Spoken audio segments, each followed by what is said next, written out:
capítulo 22 de Lucas. Recuerde que estamos acercándonos a los últimos capítulos donde estamos entrando a lo que es la muerte y resurrección de nuestro Señor Jesucristo.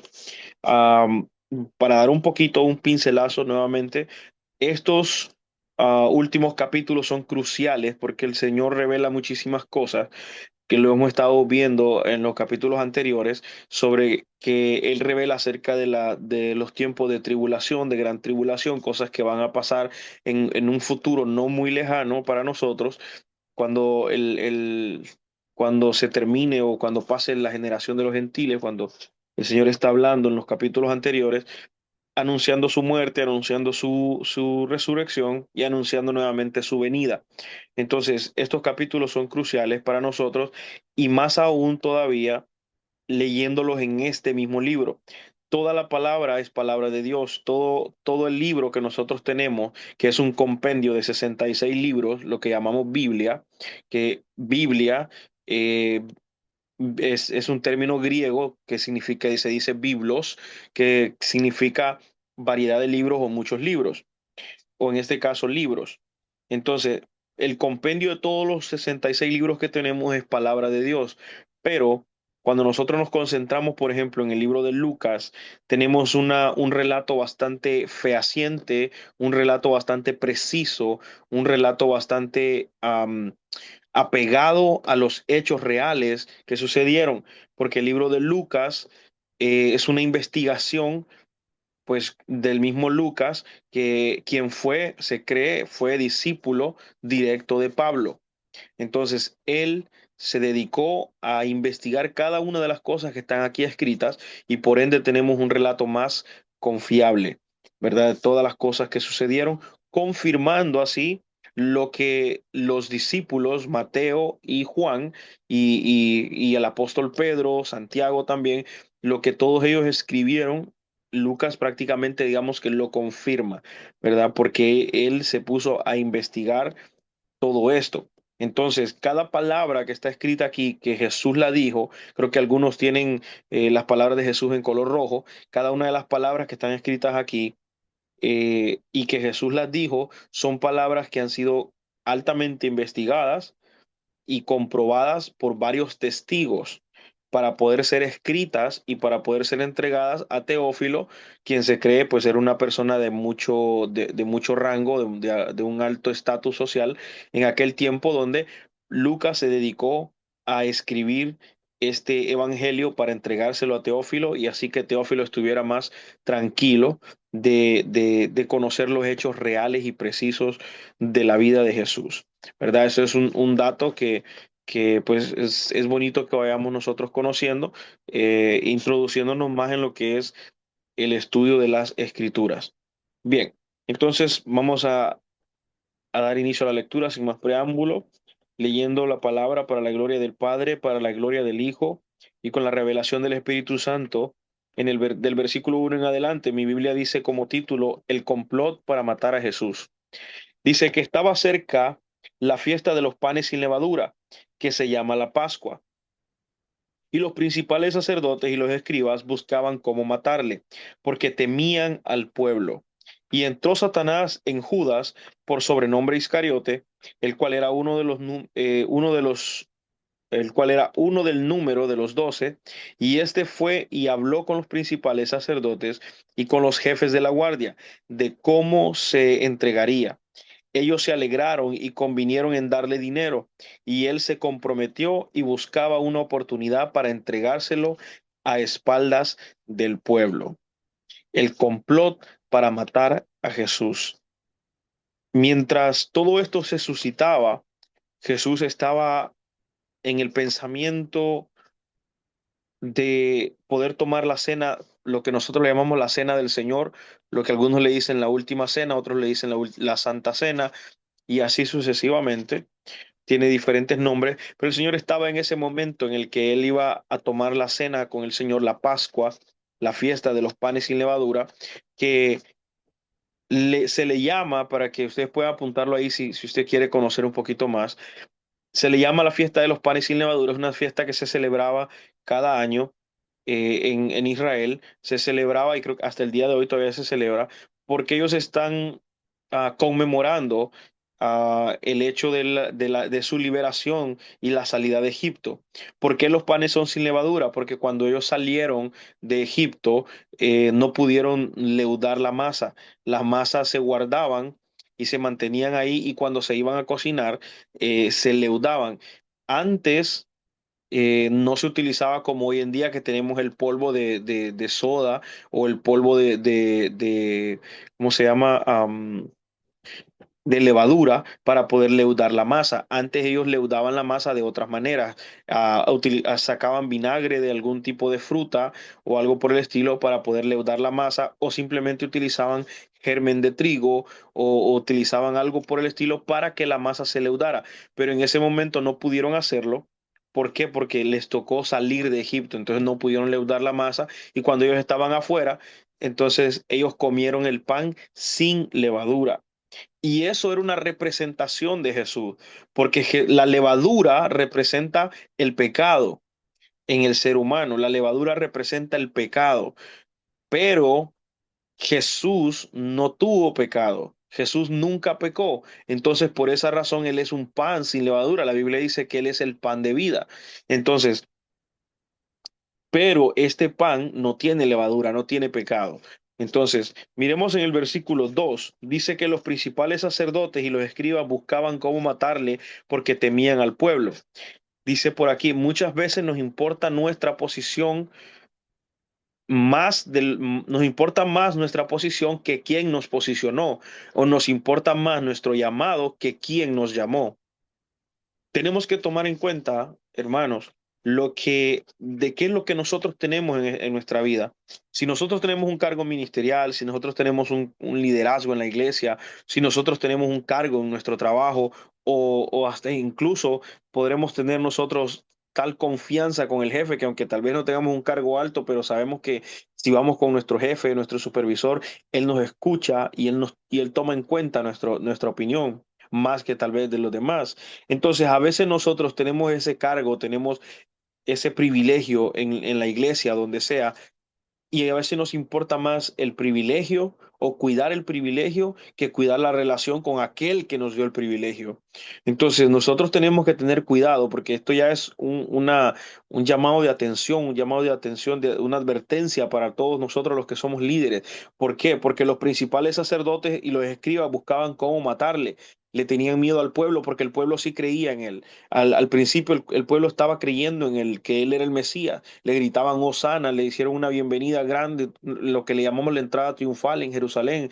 Entonces el pueblo estaba creyendo, los sacerdotes y los escribas, ellos tenían una noción de lo que estaba pasando, porque se supone que ellos eran estudiosos de la palabra, ellos eran estudiosos de las profecías, de todo lo que estaba escrito y descrito en los profetas y en la ley y en toda la Torá, que es el Antiguo Testamento. En todo eso, eh, ellos estaban en el deber de escudriñar esas palabras para poder encontrarle razón y sentido a todo lo que Jesús estaba haciendo y diciendo. Entonces, pero el problema de ellos es que ellos le tenían miedo al pueblo.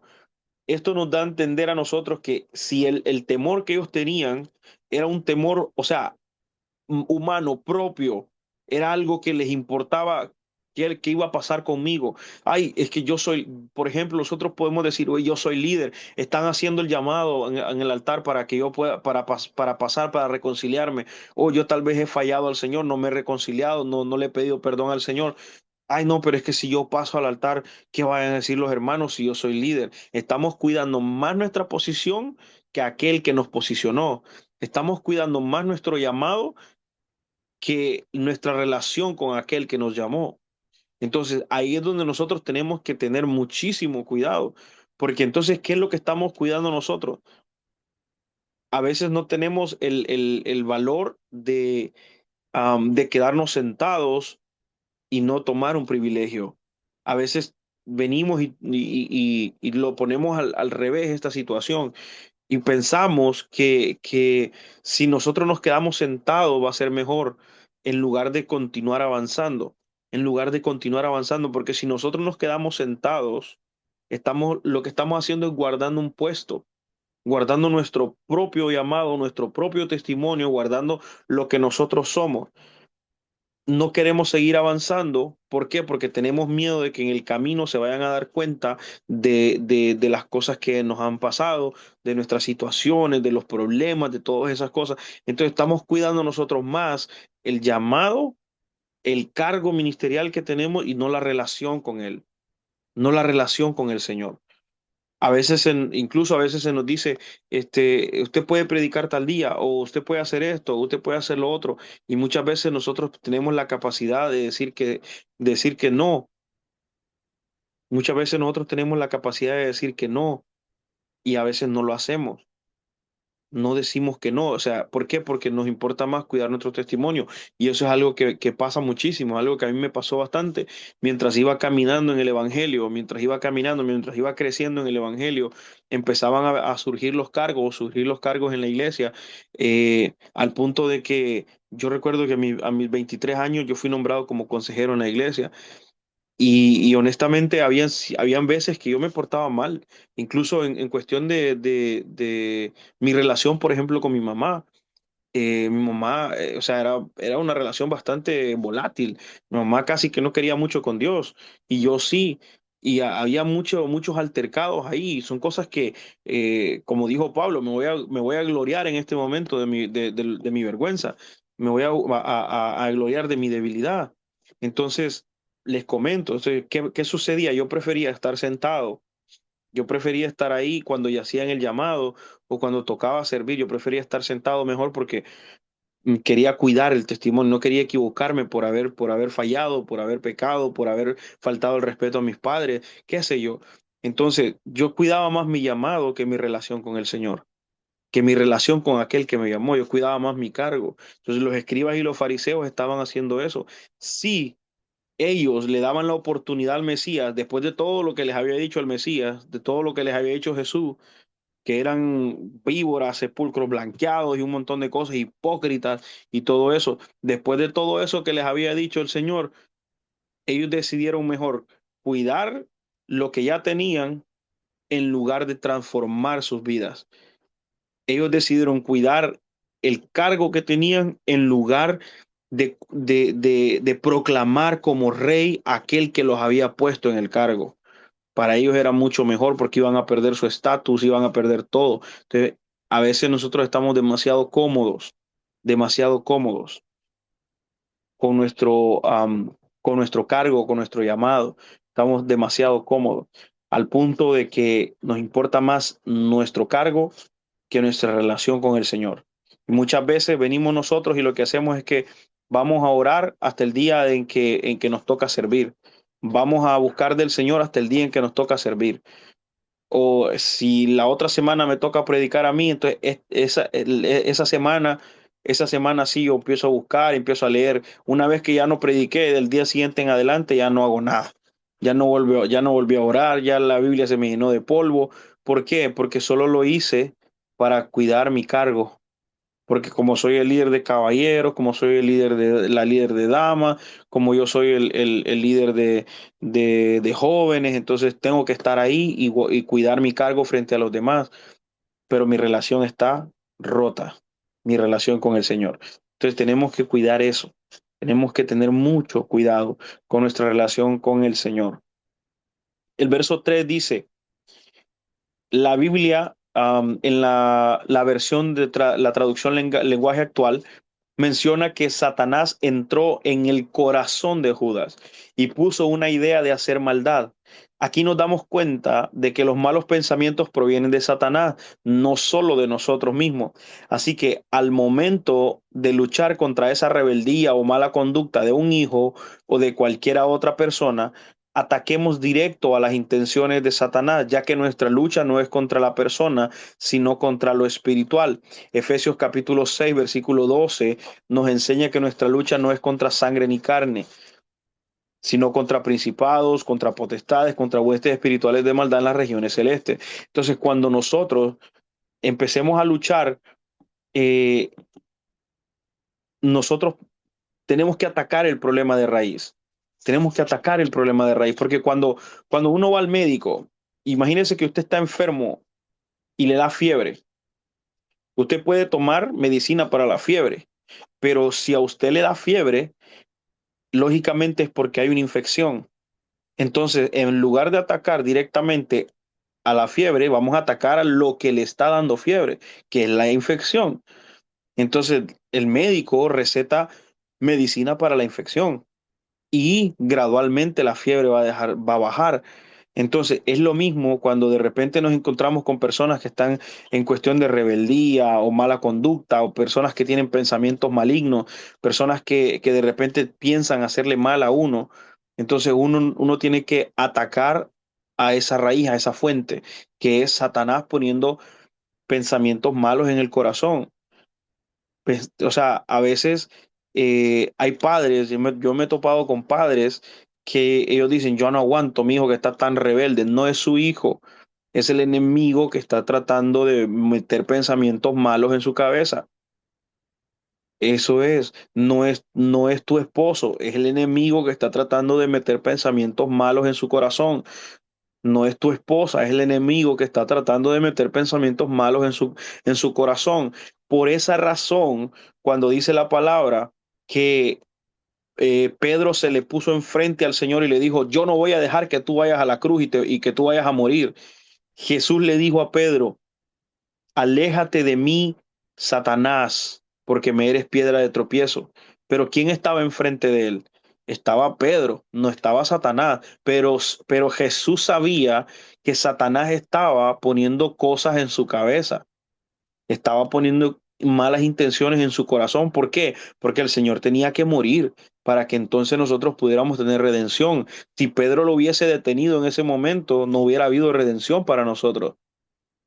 Entonces tenemos que entender esto y enseñarle a las personas que están con nosotros en los grupos, enseñar que no es mi hijo, es Satanás poniendo malas intenciones en su corazón. Entonces ataquemos directamente. Ahora, nosotros podemos hacer huir al enemigo. A veces yo digo que no, no podemos nosotros, pero el Señor sí puede. Imagínese usted que eh, el arcángel Miguel estaba peleando contra Satanás mismo por el cuerpo de Moisés y no pudo derrotarlo. ¿Qué de nosotros que somos menores que los ángeles? Nosotros no podemos derrotarlo. Pero, ¿qué hizo el ángel? Dice la palabra. Le dijo que el Señor te reprenda. Dijo, sé reprendido por el Señor. Yo no te puedo vencer, pero Dios sí puede. Entonces nosotros reprendemos en el nombre del Señor. Dice la palabra que Él nos dio poder y autoridad para hollar serpientes y escorpiones. Y dice que en mi nombre, dice, echarán fuera demonios. En mi nombre. Entonces nosotros clamamos al nombre del Señor para que ese espíritu de rebeldía, ese espíritu de transgresión, ese espíritu, sea cual sea que se llame, se vaya en el nombre de Jesús, en el nombre de Jesús. Entonces, procuremos, y yo le voy a rogar, ¿verdad? Le voy a rogar porque todos ustedes, ya ustedes son padres, yo todavía no, pero entonces yo le voy a rogar que cuando yo sea padre, usted me recuerde estas mismas palabras si un día se me olvidan. Le doy permiso. Y es más, a los que les tengo más confianza, ahí me da un coscorrón, yo, sin problema.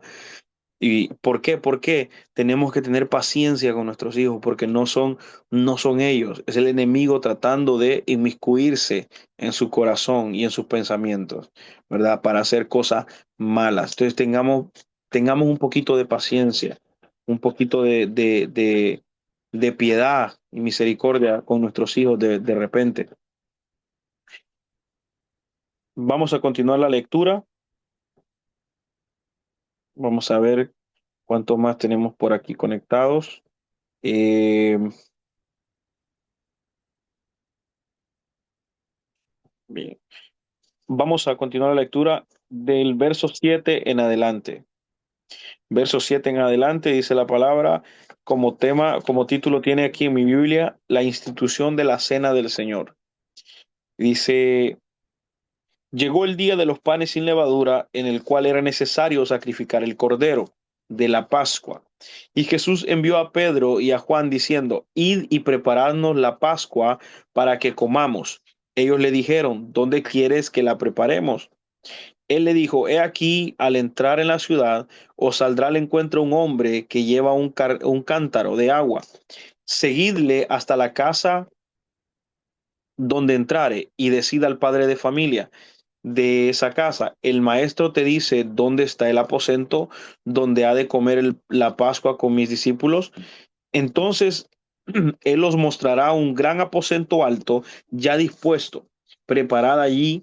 Y fueron pues y hallaron como les había dicho, y prepararon la Pascua. Cuando era la hora, se sentó a la mesa y con él los apóstoles y les dijo, cuánto he deseado comer con vosotros esta Pascua antes que padezca, porque os digo que no la comeré más hasta que se cumpla en el reino de Dios. Y habiendo tomado la copa, dio gracias y dijo, tomad esto y repartirlo entre vosotros, porque os digo que no beberé más del fruto de la vid hasta que el reino de Dios venga. Y tomó el pan, y tomó el pan y dio gracias y lo partió y les dijo diciendo, esto es mi cuerpo que por vosotros es dado, haced esto en memoria de mí. De igual manera, después que hubo cenado, tomó la copa diciendo, esta copa es el nuevo pacto de mi sangre, que por vosotros se derrama.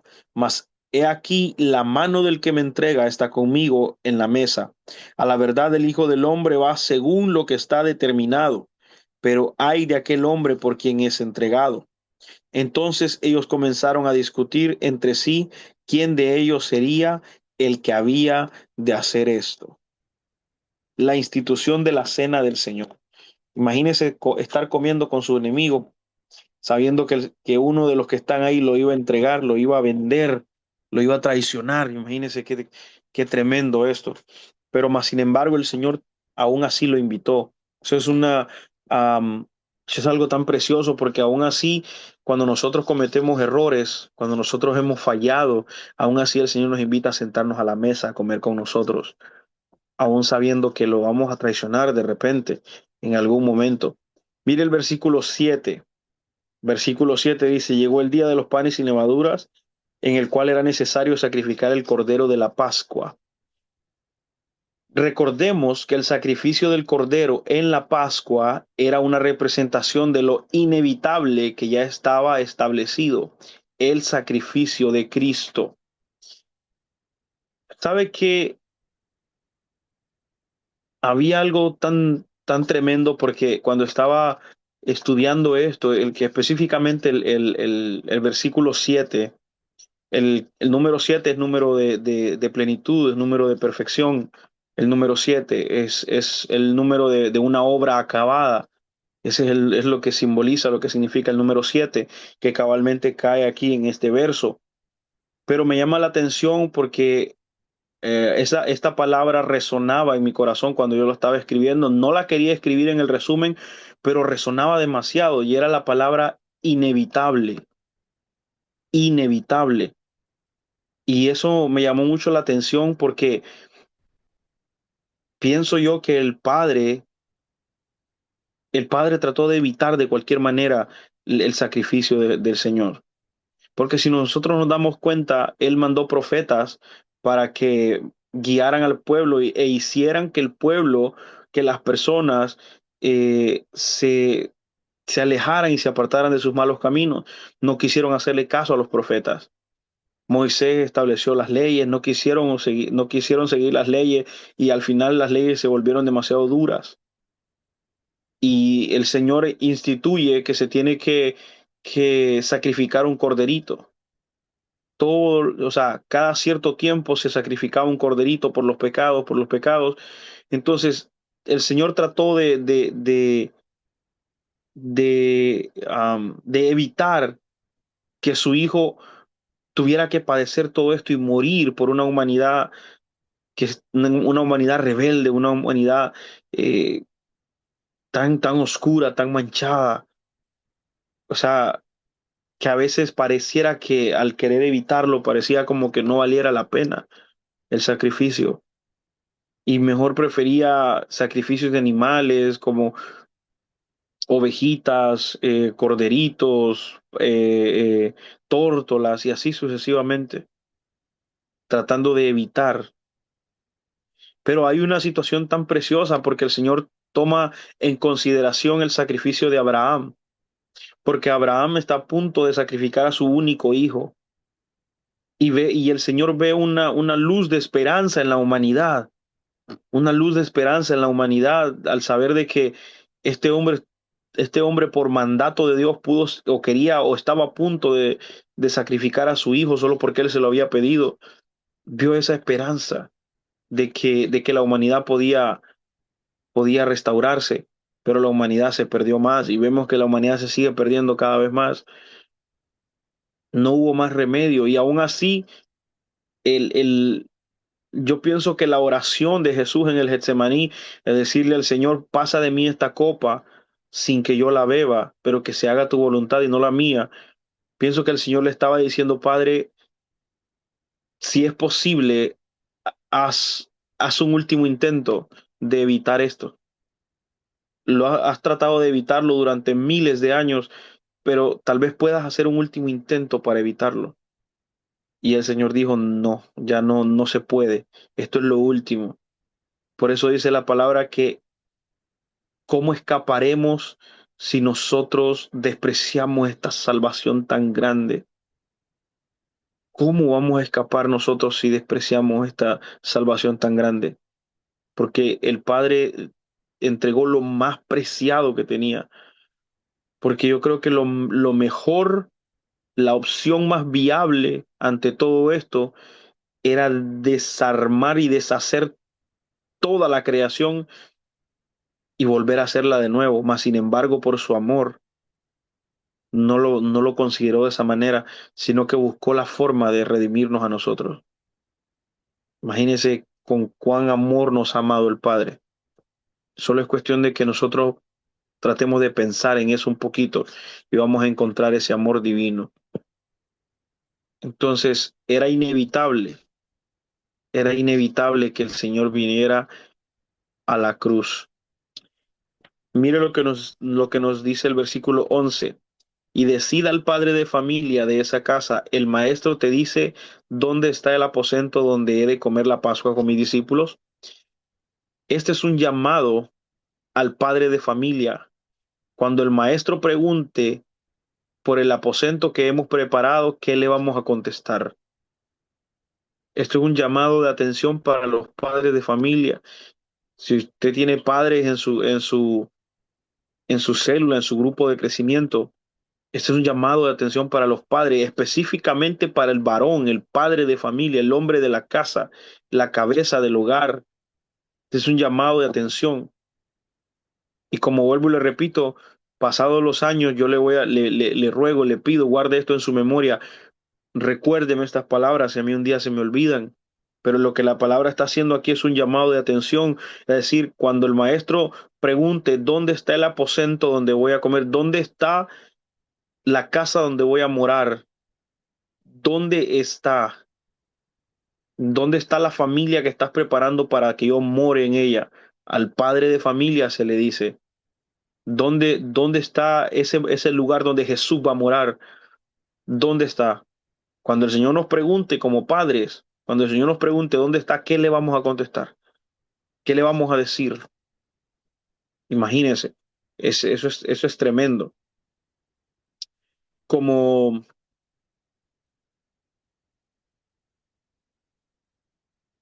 así como le dijo a este padre, ¿dónde está el aposento donde el maestro tiene que comer la Pascua? Y afortunadamente el padre estaba listo en ese momento. Ese padre de familia estaba listo para comer la Pascua, para prestar ese lugar para el Señor. Mire lo que nos dice el verso 14 al 20. El verso 14 al 20 dice que Jesús enseña sobre la presentación, perdón, sobre la representación, no la transustanciación del pan y el vino, como una figura de su sacrificio. Ojo, esta es una palabra muy complicada que parece trabalengua. Hay algunas religiones, o una religión en específico, mejor dicho, que enseñan sobre lo que se llama la transustanciación de los elementos de la cena del Señor. ¿Cómo le llaman por qué le llaman transustanciación? Porque ellos dicen que en el momento en el que ellos la levantan y la bendicen, eso que usted se va a comer es literalmente la carne de Jesús. Ellos dicen que ese pan se transforma en carne humana, en carne de Jesús, en carne de verdad. Y cuando usted se come eso en ese lugar, creo que todos sabemos de qué religión estoy hablando, cuando usted se lo come, dice que esa es la carne de Jesús, o sea, la carne real de Jesús. No sé si me están entendiendo. Y lo mismo cuando ellos levantan la copa y le dan de beber a los demás, ellos dicen que ese vino se transforma en la sangre real de Jesús, en la sangre original de Jesús, la sangre natural de Jesús. Entonces, eso yo lo tomaría, yo lo tomaría como brujería, como hechicería, más que cualquier cosa. Tratar de, porque he escuchado y por ahí he de repente visto alguna cosita en un video, no lo voy a decir que lo he visto en persona, pero sí he visto algunas cositas en videos de brujos que hacen que las cosas se cambien de su parecer, o sea, que sean algo, por ejemplo, un lápiz que se convierta, qué sé yo, en una lombriz o algo por el estilo, así, un poco para que sea un ejemplo nada más. Entonces, ellos están haciendo de que eso se convierte en la carne de Jesús. Yo eso más lo veo como brujería, como satanismo. ¿Y por qué le digo que es como satanismo? Porque recuerde que Satanás le dijo a Jesús, si tú eres hijo de Dios, convierte esa piedra en pan. Convierte esa piedra en pan. Eso es transustanciación, cambiar un elemento a otro elemento. Entonces, Mm, mas, sin embargo, Jesús cuando lo instituyó como una representación de su cuerpo y de su sangre. Entonces tenemos que entender eso, que esa es la representación de su cuerpo y de su sangre. Mire lo que dice el verso 22. El verso 22 me gusta muchísimo porque dice la palabra, a la verdad el Hijo del Hombre va según lo que está determinado, pero hay de aquel hombre, aquel hombre por quien es entregado. Dice que Dios siempre tiene todo bajo control. Por eso el Señor decía, el Hijo del Hombre va según lo que está determinado. Así que nosotros, hermanos, tengamos mucha confianza en el Señor porque Él está escribiendo nuestra historia. Él está escribiendo el libro de nuestra vida. Entonces ya Él determinó todo lo que nos va a pasar. Lo que tenemos que hacer es tener mucha confianza en Él. Mucha confianza en él.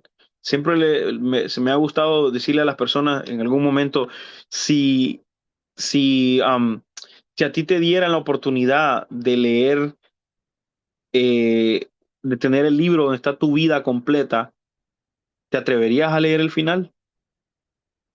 Sería como interesante saber si cómo vamos a morir, qué nos va a pasar o cuántos años vamos a tener para eso. Sería como interesante, pero no todos estamos dispuestos a leer el final.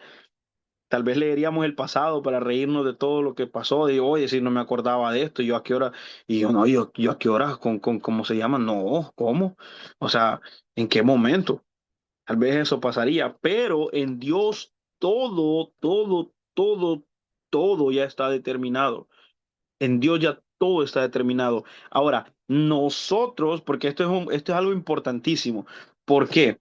Porque existe una doctrina que se llama o que se le puede conocer como el absolutismo de la gracia, que data o dice de que ya que el Señor tiene todo planeado o que tiene todo, entonces pues yo ya ni hago para qué seguir leyendo la Biblia, para qué seguir orando, para qué seguir yendo a la iglesia, para qué seguir diezmando, para qué seguir ofrendando. Ya Dios ya determinó todo lo que me va a pasar en la vida. Eso no se trata de, no se hace así. Usted puede tener un GPS, usted puede tener un GPS y usted ya le puso una ruta al GPS. Ahora, usted va siguiendo la línea azul que le da el GPS, pero usted está en todo su libre albedrío de salirse de esa línea azul e irse a meter por otra calle. Y a muchos nos ha pasado que cuando decimos, no, mejor me voy a meter por acá, porque decimos que conocemos de repente y nos salimos de la línea azul del GPS y resulta que al otro lado hay más tráfico todavía y nos aumenta más el tiempo. Y decimos nosotros, ay, mejor me hubiera quedado allá. A muchos nos ha pasado. Entonces, ¿tuvo la culpa el GPS? No, la culpa fue del chofer.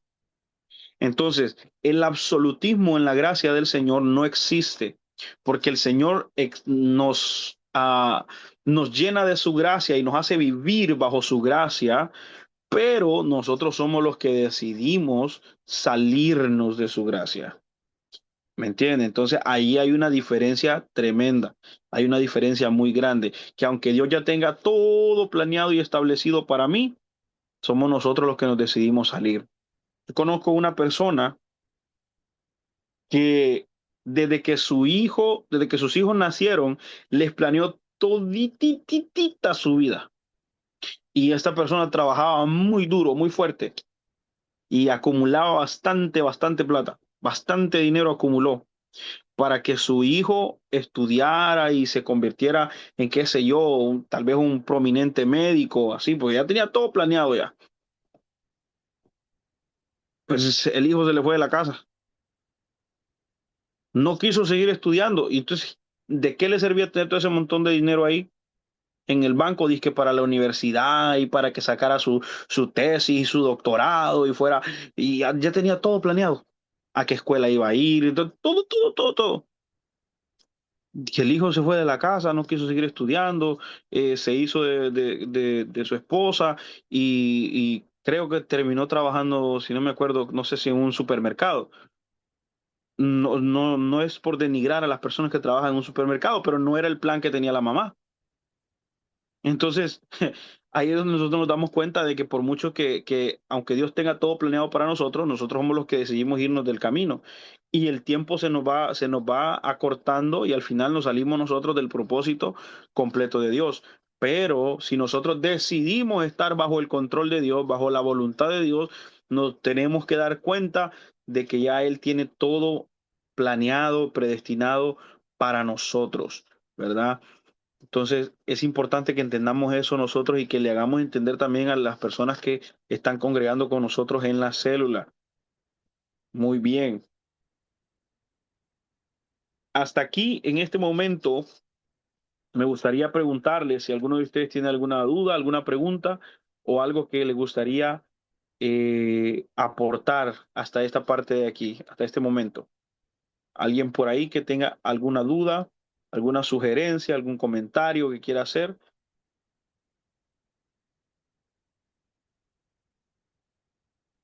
Si no tenemos dudas ni sugerencias, Hermano Eduardo, Dios me bendiga. dígame, hermana Karina. Hermano, cuando usted dijo que la levadura significaba el pecado, ¿verdad? Sí, Eh, bueno, yo no sabía, yo recién me entero, o sea, ahora que usted lo dice, ¿verdad? Entonces, cuando el Señor, o sea, quiere decir, en el caso, por ejemplo, que el pan tenían ellos que comerlo sin levadura siempre. sí. Ellos comían pan normal, pan leudado, pero en el momento de la fiesta de la Pascua o la fiesta de los panes sin levadura, es en ese momento es que ellos comían el pan sin levadura para recordar cuando salieron de Egipto. Pero ese pan estaba simbolizando, estaba tipificando a Jesús, porque Él es el pan de vida, pero es pan sin levadura, es pan sin ser adulterado. Es pan sin ser adulterado. Es que mire, el pan cuando se le pone levadura es un pan de mentira. ¿Por qué es un pan de mentira, hermano? Porque usted ha visto cómo los ponen en las bandejas, que son chiquitos, Ujú. pero como tienen levadura, después de un rato, ¿cómo se inflan? Ajá. Es porque no es todo completamente masa. Si usted y yo hiciéramos un pan extremadamente grande, sin hacerlo sin levadura, así de grande como supuestamente va a quedar, sería todo completamente masa. Entonces, por eso es que es un pan de mentira, porque se llena de aire. Entonces, eso es por lo que nosotros le decimos que la levadura representa el pecado que hay en nosotros. Entonces Jesús, como él nunca cometió pecado ni conoció pecado, por eso él es el pan sin levadura. Por eso él se Ah, representa de esa manera. sí, porque cuando antes nosotros, mi esposo y yo apoyábamos a unos hermanos, ¿verdad? Se iba a hacer la Santa Cena.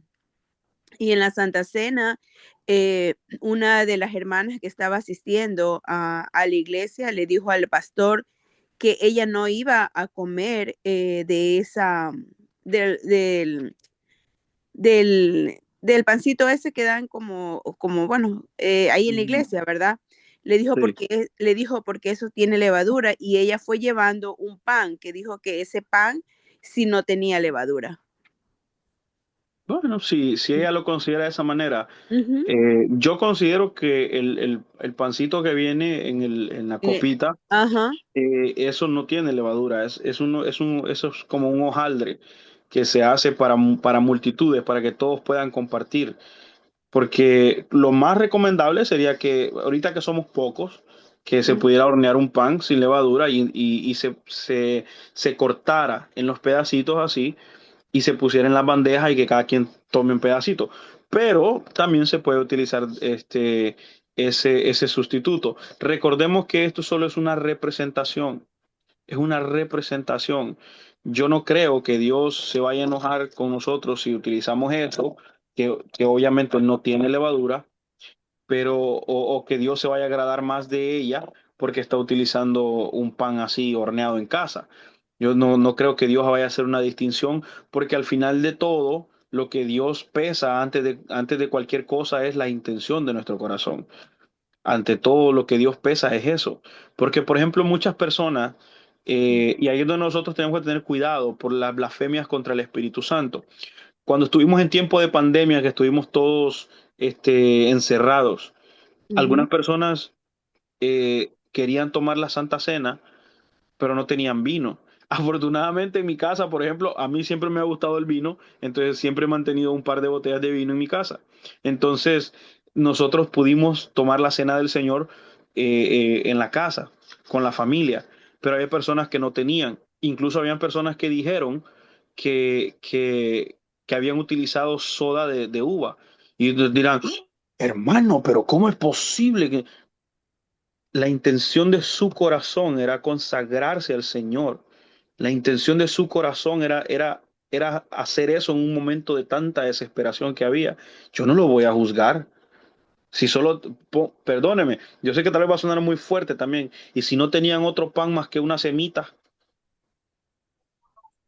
si no tenían otro pan más que una semita y soda de uva, pero ellos anhelaban con su corazón consagrarse en ese momento de tanto oprobio, ¿quién soy yo para juzgarlos? O sea, más que todo es como un simbolismo, ¿verdad? Exactamente. Porque prácticamente, si nosotros, imagine, hay panes, ¿verdad? Que como especialmente lo hacen para la Santa Cena, ¿verdad? Sin levadura. Pero imagine, entonces, y el pan que comemos usted, el pan que se come de la levadura de la semita, eso tiene bastante. Sí, bastante. Entonces, entonces yo pienso que es verdad, como usted dice, ¿verdad? Es como un símbolo y la intención que hay en el corazón, que es lo más importante. Así es. Ujú. Y hablando en el caso de que, como le digo, ese era un momento de desesperación, donde nadie podía salir a comprar nada. No podían ir a conseguir los elementos exactos porque no se podía salir. A los que salían los metían presos o cualquier cosa podía pasar. Entonces, es una cuestión de que uno no puede juzgar a las personas de esa manera. No me atrevería yo a hacerlo. No me atrevería. Amén. Gracias. Entonces, mi hermano Imer veo que estaba por ahí. Si Sí, quería comentar algo. sí, ¿por qué tendría que ocurrir el acto de, porque dice que Judas lo entregó, pero ¿por qué lo tenía que entregar? No era de su propiedad, no era su esclavo, no, o sea, ¿por qué tenía que ocurrir eso? O sea, ¿qué significa ese acto? O sea, eran discípulos, pero ¿por qué uno? Porque ellos bien lo pudieran podido identificar a Jesús de otra forma, ¿no? Ujú. Eh, en cuestión La de pregunta Judas, aquí es, ¿por qué el acto de entrega? ¿Qué significaba eso? primero el cumplimiento de una profecía. una profecía que está en el libro de los Salmos, si no me equivoco. Dice, eh, a ver si lo encuentro por aquí rapidito. Am, bueno, esta es una profecía que lo voy a tratar de buscar y se lo voy a encontrar. Por ahí está en el libro de los Salmos, donde dice que el Señor iba a ser, donde dice que sería, ¿cómo se llama? Vendido de esa manera. Ahora, el acto, nosotros lo identificamos en lo que sucedió al principio, que estábamos hablando, donde dice, y entró Satanás en Judas, sobrenombre Iscariote, el cual era uno de los 12, y fue y habló con los principales sacerdotes para poder entregarlo, para poder traicionarlo. Entregarlo, a él no le pagaron porque Jesús fuera de su propiedad, le pagaron por decirle dónde iba a estar en el momento preciso. ¿Por qué? Porque ellos lo hicieron de noche, cuando no estaba la gente, cuando no estaba el pueblo. Entonces, eso era lo que ellos esperaban en un momento preciso. Ahora, el acto de Judas viene siendo, como dice la misma palabra, un acto satánico. Eso fue un acto que el mismo Satanás metió en su corazón y en su mente, traicionarlo de esa manera. Entonces, no comprendo a cabalidad el por qué, pero yo tengo una teoría. Yo tengo una teoría que esta es mía, apúntenlo todo a mi cuenta. Y es que el Señor les promete a ellos, creo que en este mismo capítulo, donde el Señor les promete y le dice a sus discípulos, ustedes se van a sentar conmigo a juzgar a las 12 tribus de Israel, porque ellos son 12 discípulos, entre los cuales estaba sentado Judas. Entonces el Señor les está prometiendo a los 12 que están ahí que se van a sentar con él a juzgar a las 12 tribus de Israel. Ahora, ¿por qué se lo promete a Judas y sabe que Judas era el de la perdición? Porque después dijo el Señor, ninguno de los que me diste se perdió, solo aquel que ya estaba destinado para perderse. Entonces, pienso yo, en mi analogía, y lo vuelvo y lo repito, eso es algo que yo lo digo, es una hipótesis mía, Judas va a ser sacado del lugar de perdición donde está para sentarse en un lugar donde va a juzgar. Como decir, por ejemplo, ustedes han tenido la oportunidad de estar con el Señor y lo han traicionado.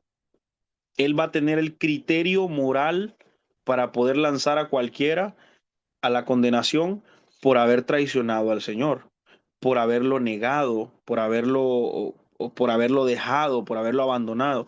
Él va a tener el criterio moral, porque él va a juzgar a Israel y decir, ustedes lo tuvieron ahí y así como yo hice, ustedes también lo traicionaron. Y todo el tiempo se les habló de Jesús como el Mesías y nunca lo aceptaron. Entonces, él sí lo va a poder hacer, porque él vivió esa perdición en carne propia. Entonces, pienso yo que en ese estaba destinado de esa manera que sucediera así. Ahora, se cree, también se cree por otras analogías, por otros libros que son deuterocanónicos, se cree también de que Judas, al estar ¿cómo se llama? Tentado por el dinero, porque Judas pues era el que guardaba los tesoros de los discípulos, el dinero que ellos utilizaban, era el tesorero del grupo, se sentía tentado por el dinero. Entonces él pensaba que el Mesías los iba a hacer ricos y dijo, bueno, si ya de perdida ya no sucede nada con este, mejor me gano mis 30 monedas de plata, mejor me quedo con mis monedas de plata. Entonces, dice que con eso ellos compraron un terreno, ellos compraron una tierra con ese dinero, al final de cuentas. Entonces luego ahí viene el remordimiento de Judas, ¿verdad? Por eso, porque mantuvo ese amor por las riquezas, creyendo que el Mesías lo iba a hacer rico, y como no se dio, entonces prefirió mejor venderlo, dijo, para algo perdido, algo ganado. Entonces, lo decidió vender de esa manera por cuestión de las riquezas. O sea, son muchas explicaciones que nosotros podemos deducir del por qué Judas lo haría, por qué Judas traicionaría al Señor.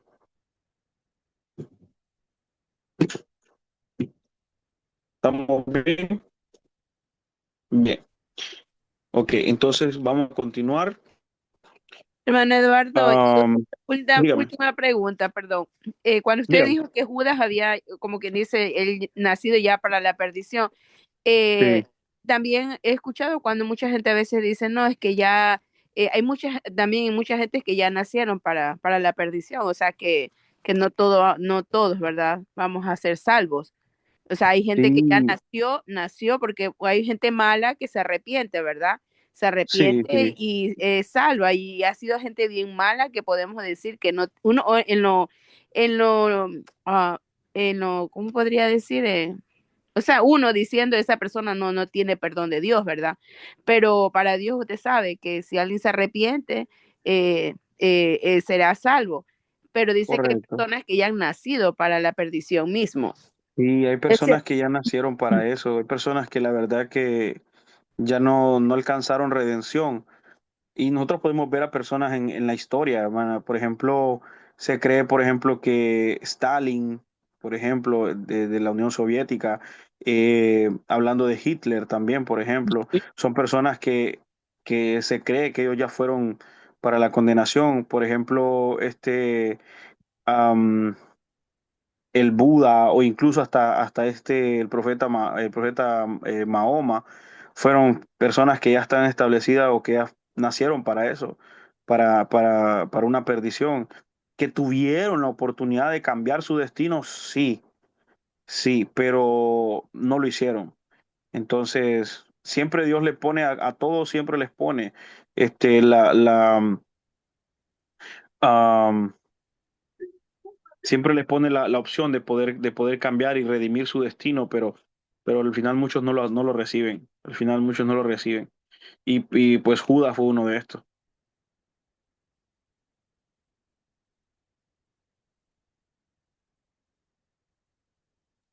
Amén. Amén. Bien, continuamos entonces. Vamos por el versículo 24. Dice el título, La grandeza en el servicio. Dice, hubo también entre ellos una disputa sobre quién de ellos sería el mayor. Pero él les dijo, los reyes de las naciones se enseñorean de ellas y los que sobre ellas tienen autoridad son llamados bienhechores.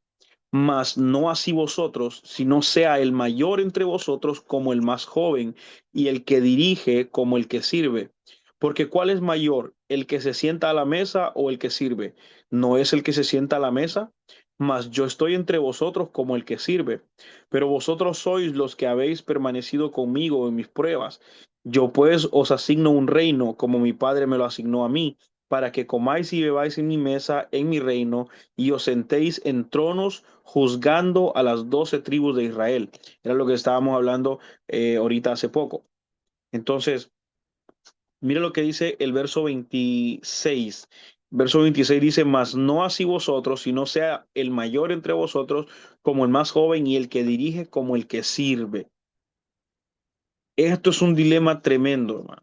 Porque muchas veces cuando nosotros adquirimos un cargo, cuando nosotros adquirimos cualquier tipo de llamamiento, nombramiento, a veces se nos sube demasiado arriba los humos, decimos por ahí, y se nos olvida quién nos llamó, se nos olvida de dónde el Señor nos sacó, de dónde el Señor nos levantó, y entonces empezamos a ver de menos a los demás.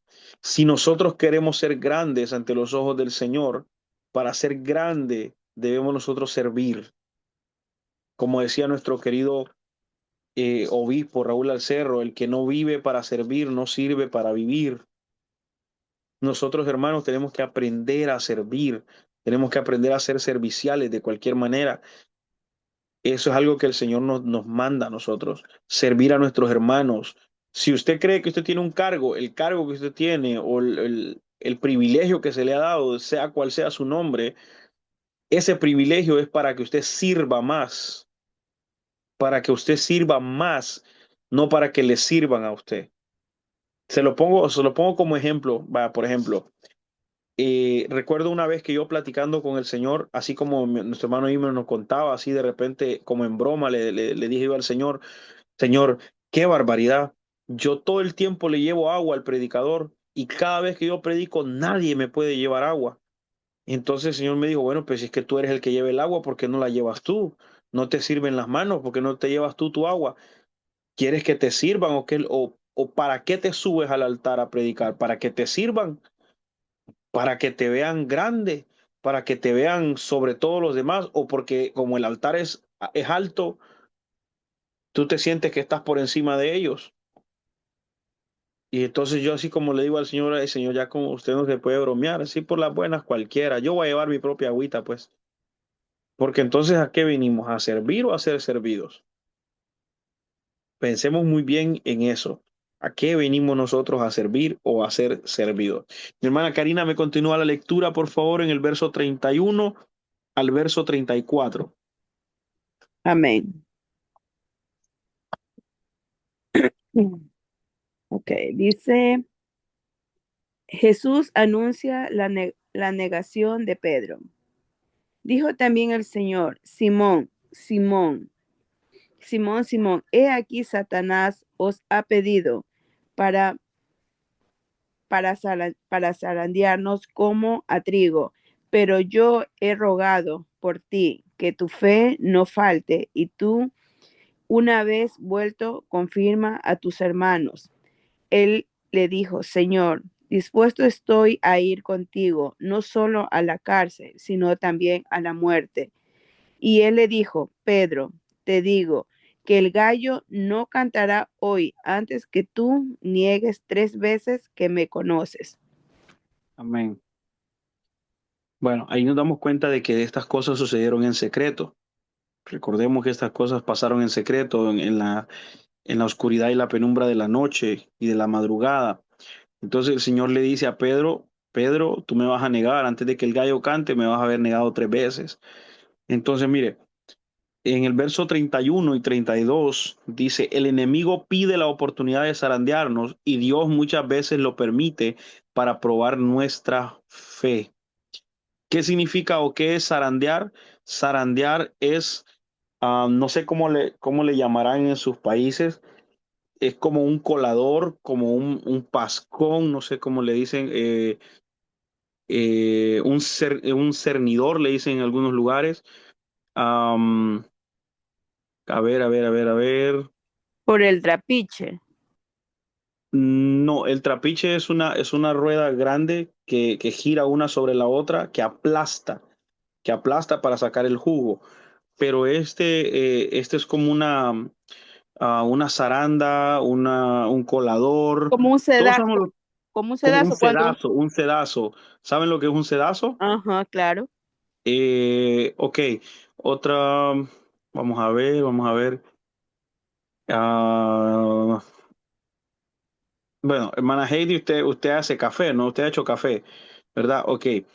Para hacer café, usted le pone algo para que el café se cuele, ¿verdad? Porque si no, todo el bagazo, todo el chingaste, decimos nosotros, se va a ir a la taza, ¿no? Y no queremos eso, solo queremos la esencia, ¿verdad? Ok, entonces más o menos eso es una zaranda, solo que en un término más grande y con hoyitos un poquito más grandes.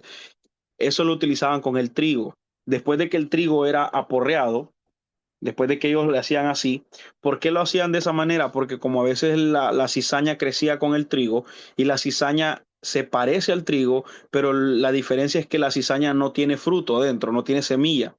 Entonces, como se parecía mucho, ellos lo cortaban completo, todo, y la golpeaban así en la zaranda, así, la golpeaban. ¿Para qué? Para que lo que no tenía fruto, que era la cizaña, se fuera volando con el viento, al igual que toda la paja, se fuera volando y la semillita fuera cayendo nada más. De arriba se iba quedando todo el sucio y abajo se iba quedando, abajo iba saliendo ya la semilla, lo que querían ellos para poner a secar, producir y empezar a hacer harina.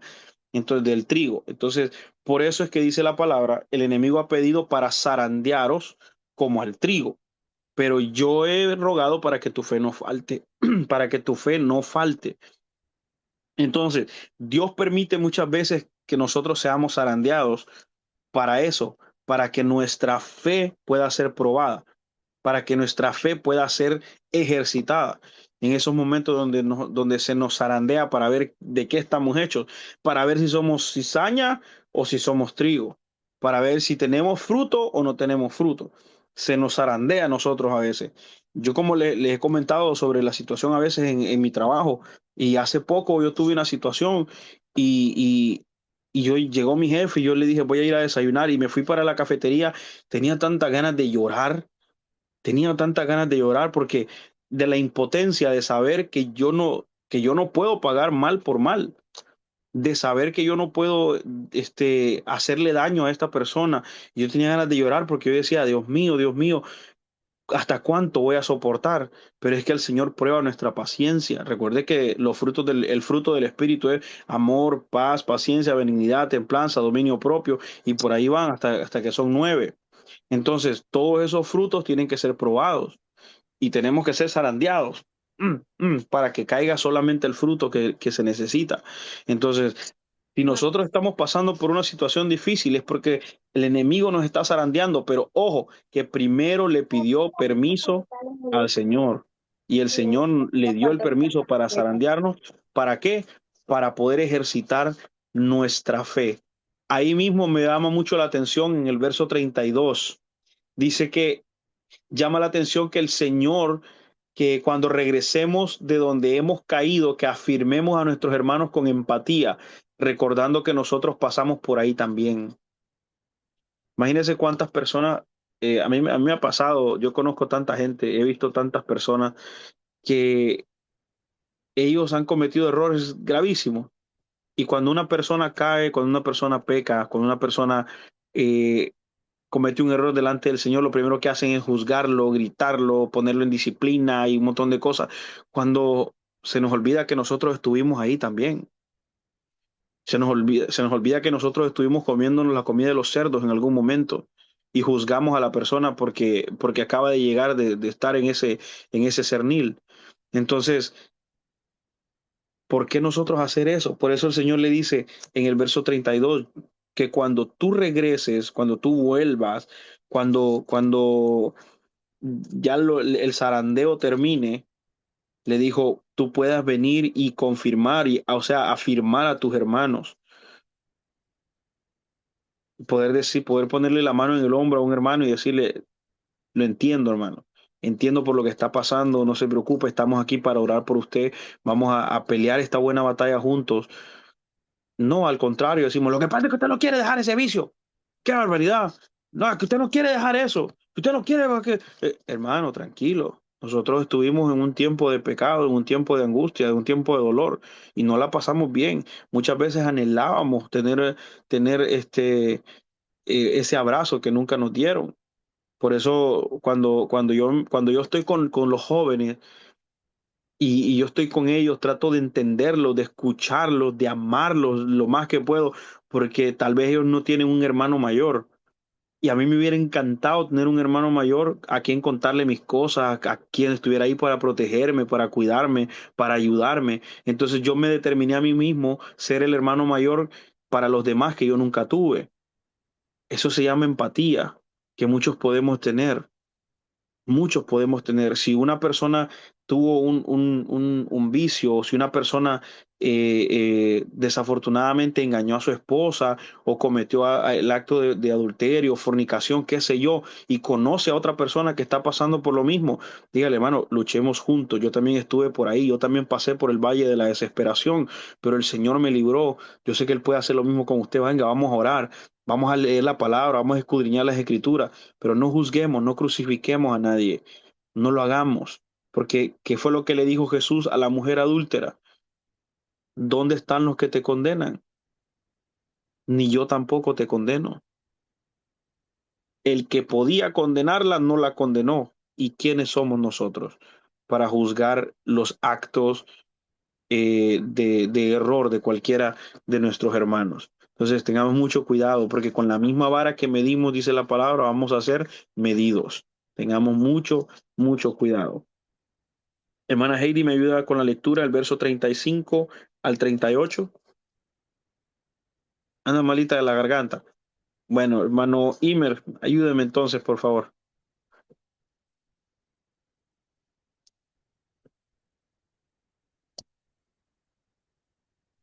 Mi hermano Imer se me durmió.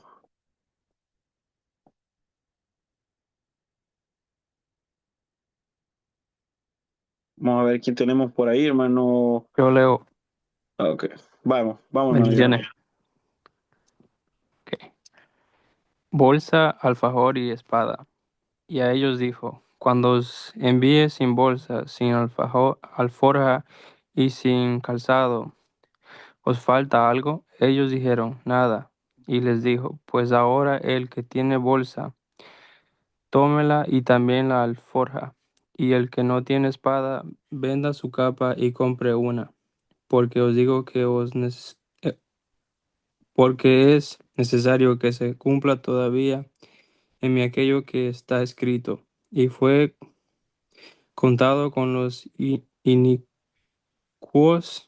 y fue Inicuos, contado sí. con los inicuos, porque lo que está escrito de mí tiene cumplimiento. Entonces ellos dijeron, Señor, aquí hay dos espadas. Y él les dijo, basta. Bien. Desafortunadamente los discípulos no entendieron porque ellos pensaron que el Señor les estaba diciendo que se buscaran espadas literales, pero lo que ellos necesitaban era la espada del Espíritu, que es la palabra. En un momento Pablo lo explicaría en el capítulo 6 del libro de Efesios. Hablaría sobre lo que son la armadura espiritual, la armadura del cristiano, y en ella está la espada del Espíritu, que es la palabra de Dios. Entonces, el Señor les dijo, el que no tenga palabra, búsquela de tal manera que tenga que vender lo que sea para comprar una Biblia, para comprarse su palabra, para poder tenerla, porque vienen días difíciles. Y lo que habla en el verso 37, la profecía de Isaías 53, en el verso 12, que dice que el Señor iba a ser contado con los pecadores sin haber cometido pecado, ¿verdad? Él iba a ser contado con los pecadores sin haber cometido pecado. Entonces, la palabra de Dios es fundamental para nosotros, y más en estos tiempos que estamos viviendo. La palabra de Dios es la que nos sostiene y han querido y han intentado cambiarla de muchísimas maneras, de muchísimas formas. Han intentado abolirla, quemarla, quitarla de muchas maneras, pero no han podido y no podrán. Y es por eso que es necesario que nosotros tengamos la palabra en nuestro corazón y en nuestra mente para saber cómo pelear contra el enemigo. Continuamos la lectura, verso 39 dice, Jesús ora en el Getsemaní. Y saliendo se fue como solía al monte de los olivos, y sus discípulos también le siguieron. Cuando llegó a aquel lugar, les dijo, orad que no entréis en tentación. Y él se apartó de ellos a distancia como un tiro de piedra. Y puesto de rodillas, oró diciendo, Padre, si quieres pasa de mí esta copa, pero no se haga mi voluntad sino la tuya. Y se le apareció un ángel del cielo para fortalecerle, y estando en agonía, oraba más intensamente, y era su sudor como grandes gotas de sangre que caían hasta la tierra. Cuando se levantó de la oración y vino a sus discípulos, los halló durmiendo a causa de la tristeza, y les dijo, ¿por qué dormís? Levantaos y orad para que no entréis en tentación. Dos veces el Señor les dice a ellos, oren para que no caigan en tentación, para que no entren en tentación. Oren, oren. La oración nos da esa fuerza para no caer en tentación. La oración nos da esa fuerza. Ahora, ¿qué tipo de oración, hermano? Porque yo he orado y la verdad que he orado y he caído en la tentación. Es porque a veces no sabemos orar. La tentación se va a alejar de nosotros cuando nosotros tengamos una relación estable. Si nosotros tenemos una relación estable, la tentación no va a querer, va a intentar acercarse, pero aunque nosotros miremos la tentación de cerca o de lejos, no vamos a actuar. ¿Por qué? Porque nuestra relación está estable, nuestra relación con Dios. Entonces, la oración que nosotros tenemos que tener es en adoración, en comunión con el Padre, orando al Padre, hablando con el Padre. Cuando nosotros tenemos esa relación con el Señor, va a ser muchísimo más difícil caer en tentación. Podremos fallar de algunas otras maneras, pero en la tentación no, porque la oración es lo que nos hace a nosotros tener relación con el Padre, relacionarnos con Él, una plática de padre a hijo. Qué bonito es ser osados en el Señor y hablar con Él y decirle, Señor, tú dices que me vas a enseñar cosas grandes y ocultas. Aquí estoy de rodillas, aquí estoy pidiéndote. ¿Para qué? Para que me enseñes todo aquello que no conozco. Dame esa sabiduría, ese discernimiento para conocer tu palabra, para conocer qué es lo que está ahí establecido. Entonces, es importantísimo la oración. Dice que llama la atención en el verso 42 que Jesús pidió algo y el Padre le dijo que no. Y muchas veces nosotros nos quejamos cuando Dios nos dice que no y hasta le reclamamos. ¿Acaso somos nosotros más importantes que el unigénito del Padre? Preguntémonos eso en algún momento que estemos solitos. ¿Somos nosotros más importantes que el unigénito del Padre? Imagínense que el Señor le dijo, Señor, pasa de mí esta copa sin que yo la vea. Y el Señor y el Padre dijo, no, es necesario que esto suceda. Si a Él le dijo que no, imagínense nosotros, hermanos. Pero todo está establecido en el Señor y por su gracia y voluntad nosotros seguimos avanzando y sea que pase, dice la palabra, que todo nos ayuda para bien a aquellos que somos llamados con un propósito. Amén. Vamos continuando rapidito, creo que va a tocar correr porque ya son las 9 de la noche. El arresto de Jesús del verso 47 en adelante dice, mientras él aún hablaba, se presentó una turba y el que se llamaba Judas, uno de los 12, iba al frente de ellos y se acercó hasta Jesús para besarle. Entonces Jesús le dijo, Judas, ¿con un beso entregas al Hijo del Hombre? Viendo los que estaban con él lo que había de acontecer, le dijeron, Señor, heriremos a espada. Y uno de ellos hirió a un siervo del sumo sacerdote y le cortó la oreja derecha. Entonces respondiendo Jesús dijo, basta, ya, dejad. Y tocando su oreja le sanó y Jesús le dijo a los principales sacerdotes, a los jefes de la guardia del templo y a los ancianos que habían venido contra él, como contra un ladrón habéis salido con espadas y palos, habiendo estado con vosotros cada día en el templo, no extendiste las manos contra mí, mas esta es vuestra hora y la potestad de las tinieblas.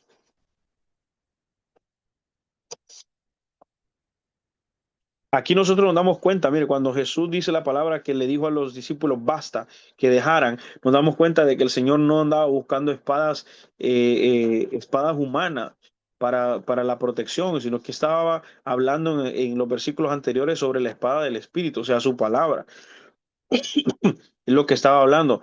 Y para saber nosotros en este contexto, tenemos que irnos nosotros al libro de Juan, capítulo 18, verso 10.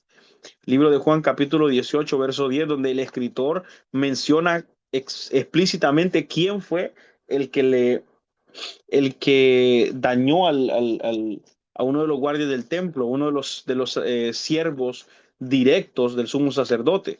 Y dice la palabra que fue Pedro, quien usó la espada y quien tratando de defender a Jesús, um, le cortó la oreja a uno de los servidores del sumo sacerdote. Ahora, hermano, esto es tremendo, ¿sabe por qué? Porque Pedro debió haber muerto también, porque eso era una sentencia de muerte, atacar a uno de los siervos del sumo sacerdote. Eso era una sentencia de muerte. Pero más, sin embargo, cuando este hombre fuera delante del sumo sacerdote diciendo, mira que Pedro me cortó la oreja, yo voy a decir, pero ¿cuál oreja, muchachos? Si tú tienes las dos orejas puestas ahí. No, pero es que Pedro me cortó la oreja. ¿Pero cuál? ¿Pero cuál oreja te cortó? Yo te miro las dos puestas. Entonces, ¿qué es lo que sucede con esto? Que muchas veces el Señor ha tenido que, o el Señor tiene que quitar la evidencia de nuestras faltas, de nuestras culpas, para que nosotros podamos seguir caminando conforme a su propósito, porque había un propósito en Pedro que no debía perderse, había un propósito en él. Y si a él lo condenaban a la muerte, entonces ese propósito se iba a perder. Entonces el Señor tomó la oreja, como decimos nosotros, tradicionalmente, tomó la oreja y digamos que se la pegó nuevamente, borrando y eliminando esas evidencias de ese pecado, esas evidencias de esa situación. Entonces lo mismo hace el Señor con nosotros. lo mismo hace el Señor con nosotros, ¿verdad? Cubre esos pecados que a veces nosotros cometemos, esos errores que a veces nos duelen a nosotros. El Señor lo cubre. ¿Para qué? Para que el propósito de Dios se siga cumpliendo en nuestra vida, ¿verdad? Siempre y cuando nosotros vengamos delante del Señor con arrepentimiento. Bendito el nombre de Jesús. Continuamos rapidito del verso 54 en adelante. Pedro niega a Jesús y prendiéndole, dice la palabra, o sea, arrestándolo, lo llevaron, dice, am, y le condujeron a la casa del sumo sacerdote. Y Pedro le seguía de lejos y habiendo ellos encendido fuego en medio del patio, se sentaron alrededor y Pedro se sentó también entre ellos. Pero una criada, al verle sentado al fuego, se fijó en él y dijo, también este estaba con él, pero él lo negó. Mujer, no lo conozco. Un poco después, viéndole otro, dijo, tú también eres de ellos. Y Pedro dijo, hombre, no lo soy. Como una hora después, otro afirmaba diciendo, verdaderamente también este estaba con él, porque es Galileo. Y Pedro dijo, hombre, no sé lo que dices. Y enseguida, mientras él todavía hablaba, el gallo cantó. Entonces, vuelto el Señor, miró a Pedro, y Pedro se acordó de la palabra del Señor que le había dicho, antes que el gallo cante, me negarás 3 veces. Y Pedro saliendo afuera, lloró amargamente. Qué tremendo. Mire, el verso 62 dice que Pedro lloró amargamente. La diferencia, hermano, entre Pedro y Judas es que Pedro sintió arrepentimiento en su corazón, pero Judas sintió remordimiento en su corazón. El remordimiento no nos hace arrepentirnos. El remordimiento nos dura 1 o 2 días, por mucho, y luego volvemos a lo mismo. Pero el arrepentimiento sí nos hace cambiar. El arrepentimiento nos da fuerza a nosotros, pero el remordimiento no, porque el remordimiento nos hace sentir cada vez más culpables, cada vez más sucios. El remordimiento nos hace sentir cada vez más débiles, pero el arrepentimiento nos hace fuertes. El arrepentimiento genera fe en nosotros. ¿Por qué? Porque aún sabiendo que somos pecadores, podemos nosotros clamar al Señor y dice la palabra, el que viene a mí, yo no le echo fuera. Esa es la diferencia entre Pedro y Judas, que uno sintió arrepentimiento y el otro sintió remordimiento. Son dos cosas muy diferentes. Dice Jesús escarnecido y azotado. Ya estamos por terminar. Sé que ya nos pasamos, pero regáleme 5 minutos más. Y los hombres que custodiaban a Jesús se burlaban de él y le golpeaban. Y vendándole los ojos, le golpeaban el rostro y le preguntaban diciendo, profetiza quién es el que te golpeó. Y decían otras muchas cosas injuriándole. Tremendo. Dice, cuando era de día, se juntaron los ancianos del pueblo, los principales sacerdotes y los escribas, y le trajeron al concilio diciendo, ¿eres tú el Cristo? Dínoslo. Y les dijo, si os lo dijere, no creeréis, y también si os preguntare, no me responderéis ni me soltaréis.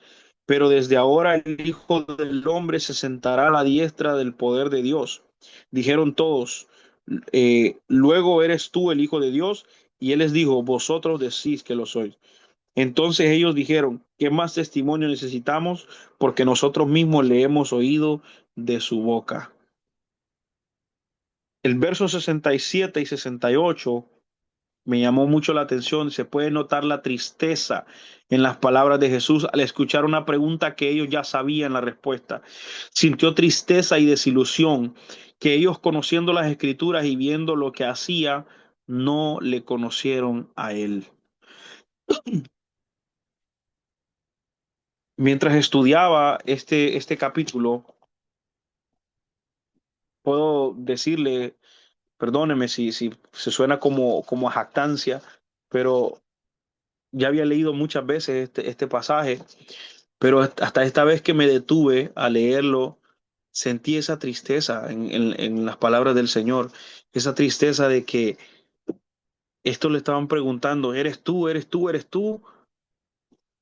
Y ellos no entendían, no veían todo lo que él hacía, no veían que que Él trajo libertad al cautivo, que trajo salud, que trajo sanidad, que trajo milagros, que hizo cosas extraordinarias, justo como todos los profetas lo estaban diciendo y todavía preguntándole si era Él. No sé, pero yo pude sentir esa tristeza en el Señor cuando a veces nosotros conocemos la palabra de Dios y flaqueamos ante cualquier situación, cuando a veces conocemos nosotros de que Dios ha hecho milagros en nuestra vida y nos amedrentamos y nos quejamos y nos asustamos de cualquier cosa que venga a nosotros. Y el Señor puede decir, pero y entonces, la tristeza en el corazón del Señor de saber que muchos de nosotros conocemos tanta palabra y aún así no nos dedicamos a predicarla, que no tenemos la capacidad de ir y abrir un grupo de célula aparte o no queremos a veces hacer algo como eso porque no sé, no queremos servirle, y es una tristeza tan grande en el Señor. No sé, yo pude sentir esa tristeza en el Señor de ver que eran gente que su vida era dedicada a estudiar la palabra de Dios. Su vida era dedicada a estudiar la palabra de Dios. Mas, sin embargo, no lo conocieron, porque toda la escritura da testimonio de él. Y no hay que esperar, hermano, porque yo he comentado este testimonio de lo que el Señor hizo en mi corazón. Habló a mi corazón, perdón, donde el Señor, cuando yo estaba ya amedrentado por esta situación en mi trabajo, y el Señor me dijo, pero no eres tú el que sabes mucho de mi palabra, ¿qué dice mi palabra? Y yo, Señor, no, que no paguemos mal por mal. Entonces, ve y hazlo. No, que tenemos que ganarle al mal con el bien. Bueno, ve y hazlo, si bien que lo conoces, ¿por qué no lo vas a hacer? ¿Por qué no lo haces? Y yo dije, sí, Señor, tiene razón. Tiene razón, y uno puede notar la tristeza en el corazón del Señor cuando dice, pero sí, pero tú quieres bendición, pero tú ves personas en la calle, no les das un peso. A cuántas personas les has dado de comer que necesitan alimento?